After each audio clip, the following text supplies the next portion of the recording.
അപ്പോൾ ഈ സ്ത്രീ നടന്നു പോകുമ്പോൾ കുറച്ച് സമയം കഴിഞ്ഞ് ഈ പ്രതി ഈ സ്ത്രീ പിന്നിലൂടെ അങ്ങോട്ട് പോകുന്നതും ഇവർ കണ്ടു. ഇയാൾ പിന്നാലെ പോയി ഈ സ്ത്രീയെ ബലമായി പിടിച്ച് ഈ പുഴയോരത്തേക്ക് കൊണ്ടുപോകുന്നു. മരണപ്പെട്ടെന്ന് അറിയാതെ തന്നെ ഈ സ്ത്രീയുമായി ബന്ധപ്പെടുന്നുണ്ട്. മുങ്ങൽ വിദഗ്ധർ വന്ന് ഇറങ്ങി മുങ്ങി പരിശോധിക്കുന്നതിനിടയിൽ ഈ ആറ്റുവഞ്ചിയെ തടഞ്ഞ് ഒരു ജനതാമുണ്ട് കിട്ടി.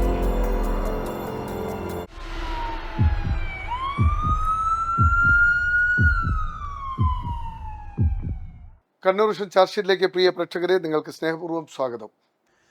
അങ്ങനെ ഈ കുഞ്ഞിരാമനെ പോലീസ് ആലക്കോട് വെച്ച് തന്നെ ഇവൻ വിട്ടു പോകാൻ വേണ്ടി പോയതാ. പക്ഷേ പിന്തുടർന്ന് കുഞ്ഞിരാമനെ ആലക്കോട് ടൗണിൽ നിന്ന് അടുത്ത് വെച്ച് കിട്ടി. അപ്പോൾ അതിനിടയിൽ തന്നെ ഈ മുങ്ങിയ ആളുകൾക്ക് ഈ വേരിൻ്റെ ഇടയിൽ കുടുങ്ങി നിൽക്കുന്ന പോലെ ഈ ഡെഡ് ബോഡിയും കിട്ടി. ഇത് പുഴയിൽ എറിഞ്ഞ് കൊന്നു കഴിഞ്ഞിട്ട് മരിച്ചു എന്ന് ബോധ്യമായപ്പോൾ ഇവൻ ഈ ബോഡി എടുത്ത് പുഴയിലേക്ക് ഇട്ടു. ഇവന് മരിച്ചു എന്ന് ബോധ്യമായിട്ട് മാത്രമല്ല, ഈ കുഞ്ഞിരാമൻ എന്തിട്ട് ഇതിന് വേറൊരു സംഭവം, ഈ ഇപ്പോഴാണ് ഇവർക്ക് ഓർമ്മ വരുന്നത്, ജനതാമുണ്ട് ഉടുത്ത് പോയ കുഞ്ഞിരാമൻ കുറേ കഴിഞ്ഞപ്പോൾ ഈ പുഴയുടെ താഴെ ഭാഗത്തു നിന്ന് ഒരു തോർത്ത് കൊടുത്ത് ബനിയന് മാത്രം ഇട്ട് നടന്നു പോകുന്നതും ഈ ആളുകൾ കണ്ട ആളുകൾ ഈ കൂട്ടത്തിലുണ്ട്.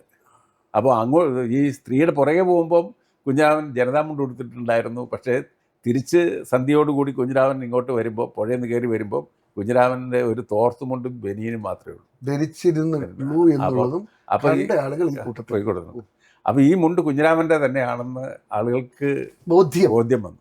അങ്ങനെയാണ് കുഞ്ഞിരാമനെ പിടിച്ച് ചോദ്യം ചെയ്തപ്പോൾ കുഞ്ഞിരാമൻ്റെ മൊഴി ഒരു 27 റിക്കവറി.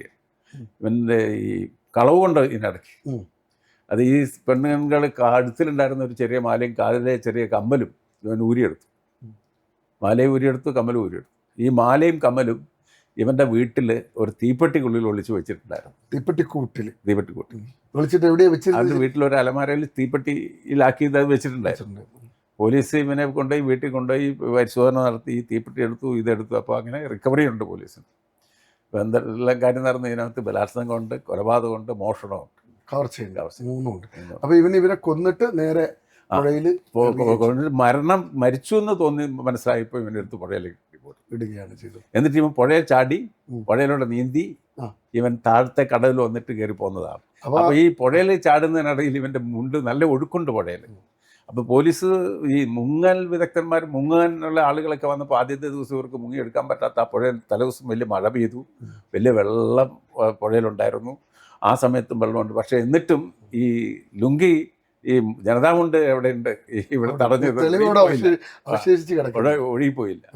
അപ്പോൾ ഇവൻ താഴെ നീന്തി താഴെ ചെന്ന് താഴത്തെ ഒരു കടവിലിന് കയറിയിട്ടാണ് ഈ തോർത്തുമുണ്ട് കൊടുത്ത് ബനിയനിട്ട് ഇവൻ എൻ്റെ വീട്ടിലേക്ക് പോകും. തോർത്തുമുണ്ട് അവൻ്റെ കയ്യിലുണ്ടായിരുന്നു. തോർത്തുണ്ടായിരുന്നു. ഈ മൃതദേഹം എവിടെ നിന്ന് ശരിക്കും കിട്ടുന്നത്?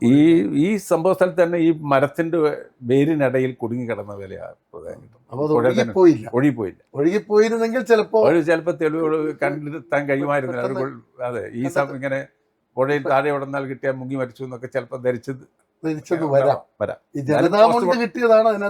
എന്നാലും പോസ്റ്റ്മോർട്ടത്തിൽ ഈ ആ കേസ് തെളിയാനുള്ള സാധ്യതയുണ്ട്. മറിച്ച് ചിന്തിക്കാമല്ലോ. പോസ്റ്റ്മോർട്ടം റിപ്പോർട്ടിൽ വരുമ്പം അത് വെള്ളം വിളിച്ചല്ലാതെ മരണപ്പെട്ടു, മുങ്ങി മരിച്ചതല്ല എന്ന് അപ്പം തിരിയുമല്ലോ. ഈ ഫയല് ഫസ്റ്റ് നിങ്ങളുടെ കയ്യിൽ വരുമ്പോൾ, ഈ ഫയൽ നിങ്ങളുടെ മുന്നിൽ വരുമ്പോൾ അതിൻ്റെ ഒരു സ്റ്റാറ്റസ് എന്തായിരുന്നു? അന്ന് കേസിന്റെ അന്വേഷണമൊന്നും അല്ല, വിചാരണയ്ക്ക് വേണ്ടി ആദ്യം വരുന്നതാണ്. എത്ര സാക്ഷികളുണ്ടായിരുന്നു കേസ്? സാക്ഷികൾ മൊത്തത്തിൽ എനിക്ക് തോന്നുന്നു ഒരു 20ഓളം സാക്ഷികളുണ്ടായിരുന്നു. പക്ഷെ അതിനെല്ലാ സാക്ഷികളും നമ്മൾ വിസ്തരിച്ച് ഇയാളെ കൂടാതെ ആ വീട്ടിലെ കണ്ടു എന്ന് പറഞ്ഞ ആളുകളുണ്ടല്ലോ. കുഞ്ഞിരാമൻ സന്ധ്യയ്ക്ക് വൈകുന്നേരം കുഞ്ഞിരാമൻ ഈ സ്ത്രീയുടെ പുറകെ പോകുന്നത് കണ്ടു എന്ന് പറഞ്ഞ ആ വീട്ടിലെ രണ്ടാളെ വിസ്തരിച്ചിട്ടുണ്ട്. പിന്നെ കുഞ്ഞിരാമൻ തിരിച്ചു വരുമ്പോൾ ഇത് കണ്ടു എന്ന് പോലീസ് മൊഴി കൊടുത്ത ആളെ വിസ്തരിച്ചിട്ടുണ്ട്. അത്രയൊക്കെ ആളെ അതിനകത്ത് ഇവരുടെ കൂടെ നടന്ന സ്ത്രീ അതിനകത്ത് സാക്ഷിയാണ്. ആ സ്ത്രീയെ വിസ്തരിച്ചു. മക്കള് സാക്ഷിയാവുന്നുണ്ടോ? മക്കളെ വിസ്തരിച്ചില്ല, ഇവരുടെ ആങ്ങളെ വിസ്തരിച്ചു. അത് മറ്റേ ഈ കമ്മലും മാലയും ഇവരുടേതാണെന്ന് ഐഡന്റിഫൈ ചെയ്യാൻ വേണ്ടി മാത്രം. ഇവന്റെ മൊഴിയിൽ ഇവൻ എന്താ പറയുന്നത്? ശരി, ഇവന്റെ മൊഴിയിലാണ് ഞാൻ ഈ പറഞ്ഞ സംഭവം പറയുന്നത്. ഇവനെ പിടിച്ചു,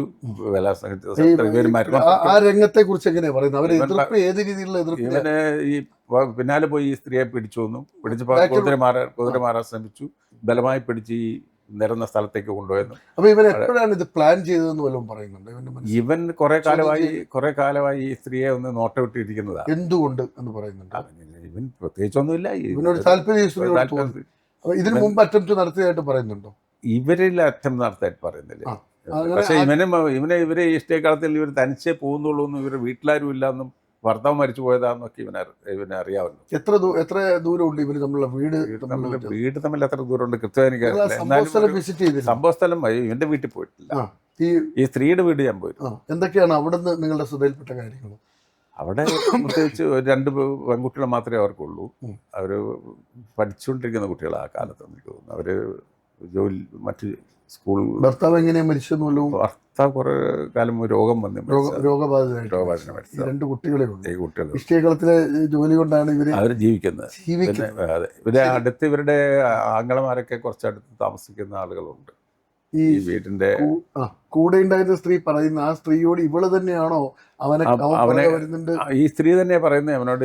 ഈ കുഞ്ഞിരാമന്റെ ഒരു പ്രീവിയസ് ഹിസ്റ്ററി ഇവർക്ക് അറിയാം, നാട്ടുകാർക്കൊക്കെ അറിയാം. ഇവൻ ബലാത്സംഗം ചെയ്തിട്ടുണ്ടെന്ന് ഇവരൊരു അതിനിടയ്ക്ക് വേറെ സംഭവം ഈ കുഞ്ഞിരാമനെ കുറിച്ച് ഞാൻ പറഞ്ഞു കേട്ടിട്ടുണ്ട്. എന്താണ്? അതായത് വെച്ചാൽ ഒരു കല്യാണം ഒക്കെ നിശ്ചയിച്ച ഒരു പെൺകുട്ടി പുഴയിൽ കുളിക്കുമ്പോൾ ആ കുട്ടിയെ പുഴയിൽ പോയി ഇവൻ ഈ പുഴയുടെ വേറൊരു പുഴക്കടയിൽ വെച്ചിട്ട് ഇവൻ ബലാത്സംഗം ചെയ്ത സംഭവം പറഞ്ഞു കേട്ടിട്ടുണ്ട്. നാട്ടുകാർക്കറിയാം, പക്ഷെ കേസൊന്നും ആക്കിയിട്ടില്ല ആ സംഭവം. അത് കാരണം എന്താ വെച്ചാൽ ആ പെണ്ണിൻ്റെ കല്യാണം മുടങ്ങാതിരിക്കാൻ വേണ്ടിയിട്ട് ആ വീട്ടുകാരും അത് പുറത്ത് പറഞ്ഞില്ല. പക്ഷെ അവർ കൈകാര്യം ചെയ്തിട്ടുണ്ടെന്നാണ് ഞാൻ മനസ്സിലാക്കിയിട്ടുണ്ടോ. വേറെ കേസിൽ ശിക്ഷിക്കപ്പെട്ടിട്ടുണ്ടോ? ശിക്ഷിക്കപ്പെട്ടിട്ടില്ല.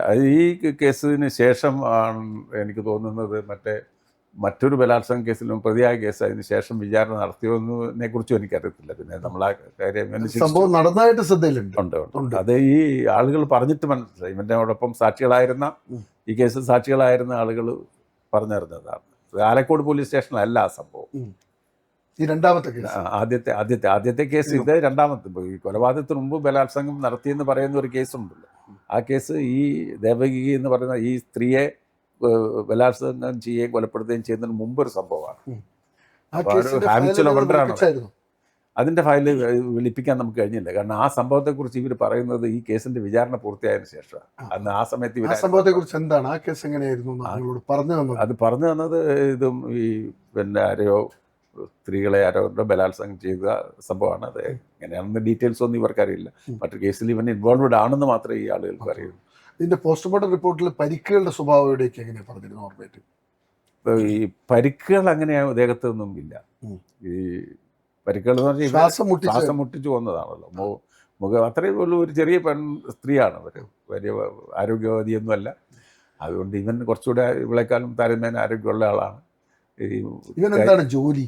ഇവനെ പ്രത്യേകിച്ച് കൂലിപ്പണിയൊക്കെ ഉള്ളൂ. വേറെ ഈ സ്ത്രീയുടെ കൂടെ നടന്നുപോയ ഒരു കൂട്ടുകാരി ഉണ്ടല്ലോ കളത്തിൽ ജോലി ചെയ്യുന്നത്, അവരെ മൊഴിയെടുക്കുമ്പോഴൊക്കെ അവരതിനെ കുറിച്ചുള്ള അവരുടെ ഒരു മൊഴിയൊക്കെ എങ്ങനെയാണ് അവർ പറയുന്നത്? അവർ പറഞ്ഞ ഒരു മാനസികാവസ്ഥ, കാരണം കൂടെ ജോലി ചെയ്തിരുന്ന പറയുന്നുണ്ടല്ലോ ഇവനെ പേടിയാകുന്നു. അതെ, അത് അവർക്ക് എന്താണെന്ന് വെച്ചാൽ അവർക്കും ഇവനെ ഭയമാണ്. സ്ത്രീകൾക്ക് പൊതുവെ ഇവനെ കാണുന്ന തന്നെ പേടിയാണ്. കാരണം ഇവൻ ഉപദ്രവിക്കുമെന്നുള്ള ഒരു ഉപദ്രവകാരിയാണ്. ഇവൻ സ്ത്രീകളെ കണ്ട ഉപദ്രവിക്കുമെന്നുള്ള ഒരു ധാരണ നാട്ടിൽ പലർക്കും ഉണ്ട്.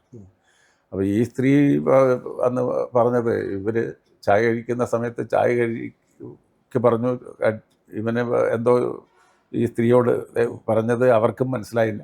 അടുത്ത് പോയിരുന്ന ഒരാൾ സ്വകാര്യം പറഞ്ഞു, ഞാൻ വരട്ടെ എന്നോ അങ്ങനെ മറ്റോ ആണ്, ഞാനങ്ങോട്ട് വരട്ടെ എന്നോ മറ്റോ ആണ് ഇവൻ ചോദിച്ചതെന്നാണ് അവരുടെ ഒരു ഓർമ്മ. അപ്പോൾ അത് കേട്ടപ്പോൾ ഇവർക്ക് ഭയം വന്നു. ഉടനെ പോകാൻ നമുക്ക് പോയേക്കാമെന്ന് പറഞ്ഞു. അവർ രണ്ടും പോകുന്ന ഇടയ്ക്ക് ഇവർ കുറച്ച് ധൃതിപ്പെട്ട് പോകാൻ ശ്രമിക്കുന്നുണ്ടായിരുന്നു, വേഗത്തിൽ പോകാൻ. അപ്പം അതിൽ നിന്ന് മനസ്സിലാക്കാവുന്ന കാര്യം, മുമ്പും ഇവൻ ഒരുപക്ഷെ എന്തെങ്കിലും ഈ സ്ത്രീയോട് ആവശ്യപ്പെടുകയോ എന്തെങ്കിലും ചെയ്തിട്ടുണ്ടാവണം വേണമെങ്കിൽ. അതായിരിക്കും ഇവർക്ക് ഇങ്ങനെ ഒരു ഭയം തോന്നാൻ കാരണമെന്നാണ് നമ്മൾ പ്രോസിക്യൂഷൻ വിചാരണ വേളയിലെടുത്ത പ്രധാനപ്പെട്ട സാക്ഷി മൊഴികൾക്ക് ശേഷം നിങ്ങൾ ആവശ്യപ്പെട്ട പണിഷ്മെന്റ് എന്തായിരുന്നു? ഏറ്റവും ക്യാപിറ്റൽ പണിഷ്മെന്റ് ആവശ്യപ്പെട്ടു. വധശിക്ഷ തന്നെ കൊടുക്കണമെന്നാണ് ആവശ്യം. അതെ. കാരണം 2 വധശിക്ഷ അർഹിക്കുന്ന 2 കേസുകൾ. ഏതൊക്കെയാണ് അത്? ഒന്ന് കൊലാത്സംഗം, പിന്നൊന്ന് കൊലപാതകം. മറ്റൊന്നെന്ന് വെച്ചാൽ ഈ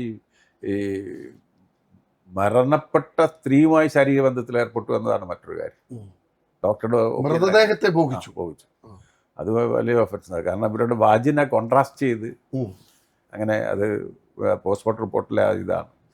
അതൊരു പ്രധാനപ്പെട്ട തെളിവാണ്. മരിച്ചതിന് ശേഷം റേപ്പ് ചെയ്തു എന്നുള്ളത് ഈ പറയുന്ന പോസ്റ്റ്മോർട്ടം റിപ്പോർട്ടാണ് അത് പ്രൂവ് ചെയ്യുന്നത് അല്ലെ? ഈ കോടതിയിൽ നിങ്ങൾ ഈ പരമാവധി ശിക്ഷ ക്യാപിറ്റൽ കൊടുക്കണം എന്ന് നിങ്ങൾ പറയുമ്പോൾ പ്രതിഭാഗത്തിന്റെ ഡിഫൻസിന്റെ സ്റ്റാൻഡ് എന്തായിരുന്നു ആ കേസിൽ? അവരെന്താണ് ഈ കേസിൽ? ഡിഫൻസിന്റെ സ്റ്റാൻഡ് എന്ന് പറഞ്ഞാൽ ഒരു പിന്നെ ഈ കൊലപാതകവുമായി യാതൊരു ബന്ധവും ഇവനില്ല, ഇവന് ഈ സ്ത്രീയെ പിന്നാലെ പോയിട്ടില്ല, അതൊക്കെ കളവാണ്, ഇവനല്ല എന്ന നിലയിലാണ് അവർ പറഞ്ഞത്. പക്ഷേ ഇവൻ്റെ കുറ്റസമ്മത മൊഴിയും ഒപ്പം ഇവൻ്റെ അടുത്തുള്ള റിക്കവറി ഉണ്ടല്ലോ. എവിടെ? തൊണ്ടി മുതൽ. എന്തൊക്കെ തൊണ്ടി മുതലുകളാണ് മാർക്ക് ചെയ്തിരുന്നത്? മാർക്ക് ചെയ്തിരുന്നത് 2 കമ്മലും 1 മാലയാണ്. ചെറിയൊരു മാലയും 2 കമ്മലും ചെറിയ കമ്മലുകളുമാണ്. പിന്നെ വസ്ത്രങ്ങൾ, പിന്നെ ഇവരുടെ വസ്ത്രങ്ങളൊക്കെ ഉണ്ടായിരുന്നു. വസ്ത്രങ്ങളുണ്ടായിരുന്നു. വേറെ എന്തെങ്കിലും ഓർമ്മയിലുണ്ടോ? വേറെ ഒന്നും ഓർമ്മയില്ല. ഇത് രേഖകളൊക്കെ എന്തൊക്കെയായിരുന്നു മാർക്ക് ചെയ്തത്? രേഖകൾ FIR-ഉം FI സ്റ്റേറ്റ്മെന്റും കൂടാതെ നമ്മൾ പോസ്റ്റ്മോർട്ടം റിപ്പോർട്ടും. സാക്ഷികളാരെങ്കിലും ഹോസ്റ്റലാവോ കൂറുമാറോ അങ്ങനെ വല്ല സംഭവം ഉണ്ടോ? ആരും കൂറുമാറിയിട്ടില്ല. അതിനകത്ത് വെച്ചാൽ ഐ വിറ്റ്നസ് ഇല്ലാത്തത് കൊണ്ട് തന്നെ സാക്ഷികൾക്ക് കൂറുമാറാൻ കഴിയാറില്ല. എല്ലാം കണക്റ്റഡ് തെളിവുകളാണ്. എത്ര ശിക്ഷയാണെന്ന് കൊടുത്തത്? 32 വർഷത്തിൽ. 32 വർഷം. അതെങ്ങനെയായിരുന്നു അതിന്റെ കണക്ക്? അതിന്റെ കണക്ക് കൃത്യമായി കൺകറന്റ് ആയിരുന്നു. ഈ ശിക്ഷയെ കുറിച്ച് എന്തെങ്കിലും പറയാനുണ്ടോ? കോടതി പൊതുവെ പ്രതികളോട് ചോദിക്കുമല്ലോ. ആ ചോദ്യത്തിന് ഇവൻ പറഞ്ഞ മറുപടി എന്താണെന്ന് പറഞ്ഞു? ഞാൻ അങ്ങനെ ഒരു കുറ്റം ചെയ്തിട്ടില്ല, ഞാനല്ല, മറ്റാരോ പിന്നെ കൊന്ന് പുഴയിലിട്ടതാണ് ആയിരിക്കാം, ഞാനല്ല, ഞാനവരുടെ പുറകെ പോയിട്ടുമില്ല, അവരുമായി അങ്ങനെ ബന്ധമില്ല എന്ന വിധത്തിൽ ടോട്ടൽ നിഷേധിക്കുകയായിരുന്നു. ഈ അമ്മയെ കൊന്ന കേസിൽ ആ കേസിന്റെ നടത്തിപ്പായിട്ട് മക്കളൊക്കെ എങ്ങനെയാണ് അതിനോട് ചേർന്ന് വന്നത്? മക്കളും ആ കേസ് തന്നെ. മക്കൾക്ക് ഞാൻ വീട്ടിൽ ചെല്ലുമ്പം കാണുന്ന മക്കൾ വളരെ സങ്കടത്തിലുണ്ട്. കാലം കുറെ കഴിഞ്ഞെങ്കിലും അപ്പോൾ കുറച്ചുകൂടെ അതിലൊരു കുട്ടിയുടെ കല്യാണം കഴിഞ്ഞു എന്ന് എനിക്ക് തോന്നുന്നു ആ സമയമാകുമ്പോഴേക്കും. പിന്നെ ഇവരുടെ ആങ്ങളമാരാണ് ഈ കേസുമായിട്ട് നിരന്തരം ബന്ധപ്പെട്ടത്. പെങ്ങളെ കൊന്നയാളെ വിടരുത്. അവനെ അന്ന് തന്നെ അറസ്റ്റ് ചെയ്തായിരുന്നു. അന്ന് തന്നെ അറസ്റ്റ് ചെയ്തു. ഈ സംഭവത്തിന്റെ പിറ്റേ ദിവസം തന്നെ അവനെ അറസ്റ്റ് ചെയ്തു.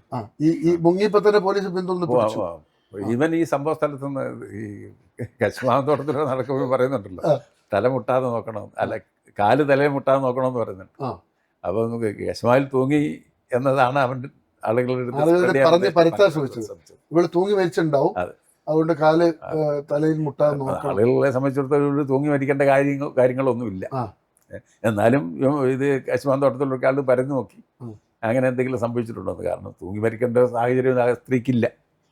അപ്പോൾ അങ്ങനെ ഈ ഇഷ്ടികകളത്തിലും ഒക്കെ പണിയെടുത്തിട്ട് അവിടെ സ്ഥിരമായ പണിയുണ്ട്. ഇഷ്ടികകളത്തിൽ പണിയെടുത്ത് മെച്ചമായ കൂലിയൊക്കെ കിട്ടും. അങ്ങനെ സമാധാനം ജീവിച്ചു പോകുന്ന സ്ത്രീയാണോ കുടുംബം പോറ്റുന്നത്? ആ സ്ത്രീയാവും. മക്കള് പഠിക്കുന്നു. ആ കുടുംബത്തിന്റെ അത്താണിയാണ്. നാട്ടുകാരുടെ പൊതുവെ നിങ്ങളൊക്കെ ചെല്ലുമ്പോൾ പ്രോസിക്യൂട്ടർ സംഭവ സ്ഥലം സന്ദർശിക്കാൻ ചെല്ലുന്ന സമയത്തൊക്കെ അയൽവാസികളുടെയൊക്കെ ഒരു അയൽവാസികൾക്ക് പ്രതികരണം ഇവനോട് ഭയങ്കര ശത്രുത ആളുകൾക്ക്. കാരണം ഇവനൊരു ക്രൂരനാണെന്നുള്ള ഒരു ഇതായി. ഈ സ്ത്രീയോട് വളരെ സഹതാപവും ആളുകൾക്ക്, അവരുടെ മക്കളോടും നാട്ടുകാർക്ക് ഈ ഇവനെ ശിക്ഷിച്ച് സന്തോഷിക്കുന്ന ആളുകളായിരുന്നു. എന്തായിരുന്നു ഒരു പ്രതികരണ ശിക്ഷ വന്നപ്പോൾ? ഇത് പോരെന്നുള്ള അവനെ തൂക്കിക്കൊള്ളണമെന്നായിരുന്നു ആൾ പറയുന്നത്. നിങ്ങൾ ആവശ്യപ്പെട്ട അതേ കാര്യം തന്നെയാണ്. നാട്ടുകാരുടെ വികാരം അതായിരുന്നു. വിധി കേൾക്കാൻ മക്കളൊക്കെ വന്നിരുന്നു. മക്കളും ഈ ഇവരൊക്കെ വന്നിരുന്നു. അമ്മ ഉണ്ടായിരുന്നോ എന്ന് എനിക്ക് സംശയമുണ്ട്. അവിടെ ആങ്ങളമാരും അമ്മയും ഒക്കെ വന്നിരുന്നു. വിധി കേട്ടിട്ട് എന്താ കുട്ടികളൊക്കെ നിങ്ങളോട് പറഞ്ഞത്? അവര് പിന്നെ അവർക്ക് എന്താ പറയുക, അവരൊരു നിർവികാരതയും അമ്മ മരിച്ചവരുടെ സങ്കടമൊക്കെ കുട്ടികളുടെ മനസ്സിൽ അപ്പോഴും അങ്ങനെ നിൽക്കുന്നുണ്ട്. എന്നാലും അതിലൊന്നും ആർക്കൊരു ആഹ്ലാദമൊന്നും നമ്മളങ്ങനെ അതിൽവിട്ടൊന്നും കണ്ടില്ല. ഈ ഇതിൻ്റെ ഈ തെളിവുകൾ എങ്ങനെ നിങ്ങൾ കണക്ട് ചെയ്ത് കൊണ്ടുവന്നത് ശരിക്കും? അതെങ്ങനെയാണ് ഒരു ഇടിയെടുപ്പും പോലെ കൊണ്ടുവന്നത് എങ്ങനെയാണ് ശരിക്കും? അത് തെളിവുകൾ നമ്മളതിൻ്റെ പ്രധാനപ്പെട്ടത് ഒരു കാര്യം, ഈ ഇവരുടെ കൂടെ ഉണ്ടായിരുന്ന സ്ത്രീ ഇവരും ഈ ഹോട്ടൽ അല്ല തട്ടുകടയിലല്ലേ കടയിൽ ചായ കഴിച്ച് നിൽക്കുമ്പോൾ ഇവൻ വന്നതും തുടങ്ങും. അവിടെ നിന്ന് ഇവൻ ഈ സംസാരിച്ചതും ഇവൻ പിന്നെ എനിക്ക് പേടിയാണെന്ന് ഈ സ്ത്രീ പറഞ്ഞതും അപ്പോൾ പിന്നീട് ഈ ഇവൻ ഈ സ്ത്രീ നടന്നു പോകുന്ന ഈ കുറച്ച് സമയം കഴിഞ്ഞപ്പോൾ ഈ പിന്നാലെ പോകുന്ന കണ്ട ആളുകളും, അത് കഴിഞ്ഞ് ഈ പുഴയിൽ നിന്ന് ഇവൻ ഇവന്റെ തുണി കൊടുത്ത് കയറി പോകുന്നത് കണ്ട ആളുകളും ഒക്കെ, പിന്നെ ജനതാമുണ്ട്, പിന്നെ ഇവന്റെ വീട്ടിൽ നിന്ന് കിട്ടിയ ആഭരണങ്ങൾ, തീപ്പെട്ടി സൂക്ഷിച്ച ഇതെല്ലാം കണക്ട് ചെയ്ത് വന്നപ്പോ ഇത് സാഹചര്യത്തിലുള്ള കോൺക്രീറ്റ് ആയി മാറി. അങ്ങനെയാണ് ആ കേസിൽ ശിക്ഷിക്കപ്പെടുന്നത്. അതൊരു പ്രധാന ഇതിങ്ങനെയുണ്ടല്ലോ, ഒരു സാഹചര്യം ഒരിക്കലും കളവ് പറയല്ല. ഒരു സാക്ഷിക്ക്, ഒരു വിറ്റ്നസ്സിന്, ഐ വിറ്റ്നസ് ആണെങ്കിൽ പോലും ഒരു സംഭവത്തെക്കുറിച്ച് അയാൾക്ക് മാറ്റി പറയാം, മറിച്ച് പറയാം, കളവ് പറയാം. ഞാനങ്ങനെ കണ്ടില്ല, ഇങ്ങനെ സംഭവമില്ല എന്ന് പറയാം. പക്ഷെ സാഹചര്യം എങ്ങനെയല്ല, സർക്കസ് നെവർ ടെൽ ലൈ എന്നല്ല, സർക്കസ്റ്റാൻസസ് നെവർ ടെൽ എ ലൈ. സാഹചര്യം ഒരിക്കലും കളവ് പറയല്ല. മനുഷ്യൻ കളവ് പറഞ്ഞാലും സാഹചര്യം ഒരിക്കലും കളവ് പറയില്ല. സാക്ഷികൾക്ക് കളവ് പറയാം, പക്ഷേ സാഹചര്യം കളവ് പറയില്ല. അതതിന്റെ നിലപാടിൽ ഉറച്ചു നിൽക്കും, അല്ലേ? അതുകൊണ്ട് തന്നെ ഈ പ്രതിക്ക് പരമാവധി ശിക്ഷ വാങ്ങിച്ചു കൊടുക്കാൻ പറ്റും. അതാണ് താങ്കളുടെ ഓർമ്മയിലുള്ളത്. ഓക്കെ പ്രേക്ഷകരെ, നമ്മളൊരു 40-കാരിയെ, ഒരു ഭീകരൻ, അവരാ നാട്ടില് കല്യാണം കഴിഞ്ഞിരുന്ന പെൺകുട്ടിയെ അവരെ ബലാത്സംഗം ചെയ്തു. അങ്ങനെയൊക്കെയുള്ള കഥകളാണ് അയാളെ കുറിച്ച് കേൾക്കുന്നത്. അങ്ങനെ ഒരു ഭീകരൻ ആ പാവപ്പെട്ട വീട്ടമ്മയെ അതിക്രൂരമായി കൊല ചെയ്യുകയും കൊന്നതിന് ശേഷം ബലാത്സംഗം ചെയ്യുന്നു. ബലാത്സംഗം ചെയ്ത ശേഷം ആ മൃതദേഹം പുഴയിലെടുത്തെറിയുന്നു. ആ രംഗമാണ്, ആ കേസിൻ്റെ നാൾവഴികളിലൂടെയാണ് PV ജോസ് സഞ്ചരിച്ചത്.